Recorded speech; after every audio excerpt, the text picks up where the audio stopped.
So why don't you take us back in time, back to when Craigslist was just an idea noodling around in Craig's head? Um, Basically, in '94, I was working at Charles Schwab, and I was evangelizing the net there. While I was looking around, I saw a lot of people helping each other out, and I figured I should do some of that. So by the time '95 rolled around, I just started a simple events mailing list, usually involving arts and technology events like the Anon Salon or Joe's Digital Diner. And from there, I just listened to feedback, did something about it, and then listened more and did more. And that's how we operate to this day, now under the leadership, for real, of Jim Buckmaster. But that's how we try to operate. So do you remember the day you sent out that first newsletter? No, I don't have a really good idea of when we really started. I like to say March of '95, and it was no later than that.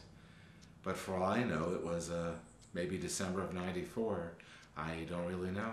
Now, were you one of these guys that had been back in the BBS world even all the way back to the 80s, or had you been aware of this kind of world before you got to Charles Schwab and started this whole thing? I had flirted with the online world going back several years before that.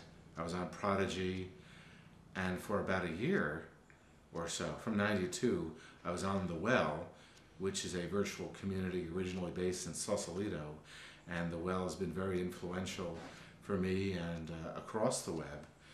Influential in terms of technology, but also just the sense of community and the spirit of people giving each other a break. Now, I remember when The Well came out. Remind us, what was it that was so special about that community? Well, The Well was only special in that it brought a whole bunch of people together, both on a global-ish sense, but also in a local sense, since it had a strong following in the San Francisco area, and they even had parties now and then. So it was, it had a flavor, let's say, of acting locally while thinking globally. So then you took that germ of an idea and started this newsletter list. When did it morph into an actual, what we would call today, a website? As I recall, in late '95, I remembered that I'm a programmer and I could write some code which turns email in email folders into web pages, so I had instant publishing.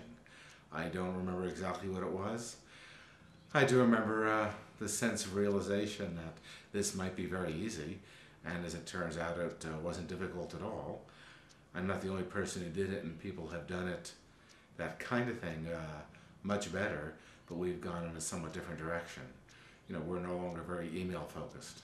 What do you think of the whole email list world? Did it devolve because it became a flame war thing, or is that why is it not kind of top of mind the way it was 5, 6, 7, 10 years ago? Email? Yeah, Oh, well, not email, but email lists. Oh, I think people still do use email lists actively. Sometimes, though, they're hybrids. A good discussion board system will have many aspects of an email list, so people can choose.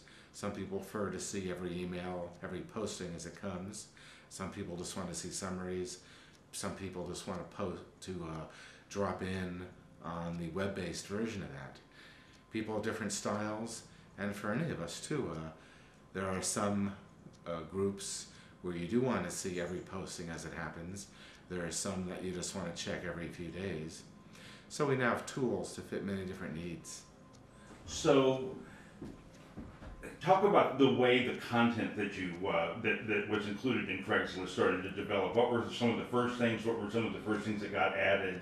And what was the real kind of the moment when you saw things explode? Started just as events, but very quickly people suggested, hey, how about jobs, stuff people want to sell. And this is '95, so I said, hey, let's start doing apartments. The response to all this was very good. People encouraged us to do this. More and more people wanted to be added to the mailing lists and so on. And over time, we even had more categories, and then we started getting requests for more cities. And so obviously you started out in the Bay Area. What were the first cities that you added? Okay. The first cities we added included New York and LA, and that's worked out real well.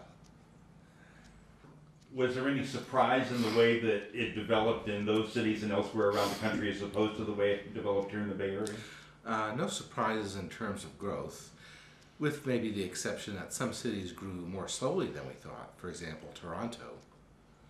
What seemed to happen is that things would grow slowly, then all of a sudden cities would hit a tipping point of unknown nature. I guess we first came to some kind of national attention as we just started growing in a big way in other cities, probably in the late 2001-2002 timeframe, probably mostly in LA and New York. Now I remember a few years ago there was this rumor going around that Craigslist.com was going to land somewhere other than San Francisco Bay Area. I'm glad to see as of today it still is. Can you talk about what that process was like and why you made the decision to keep it here? Well, the idea is that since we started in San Francisco, when you type in Craigslist.org, you get San Francisco, but we were realizing that that maybe isn't fair. The world doesn't revolve around San Francisco. So we started discussing it publicly, got a lot of different kinds of feedback. Some people said that no matter where they're coming from, they want us to remember where we're from. The compromise was to use some technology to remember what city a person was last looking at, and then when they revisit the site, they're looking at that city, and that seems to work real well. I want to talk a little bit about the nature of the way communities online grow. You've talked, I think, in the past about how, while the vast majority of people out there are relatively sane, serious, intelligent, happy people, there's more than a few weirdos and cranks out there, and I would imagine that you might attract more than a few weirdos and cranks out there. Tell me about what that experience has been like. Well, again, the surprising part of the experience has been how sane and moderate people are, and more importantly, how trustworthy they are. We do get fanatics, crazy people, and crooks sometimes, and that's true of everywhere on the net and in normal everyday life.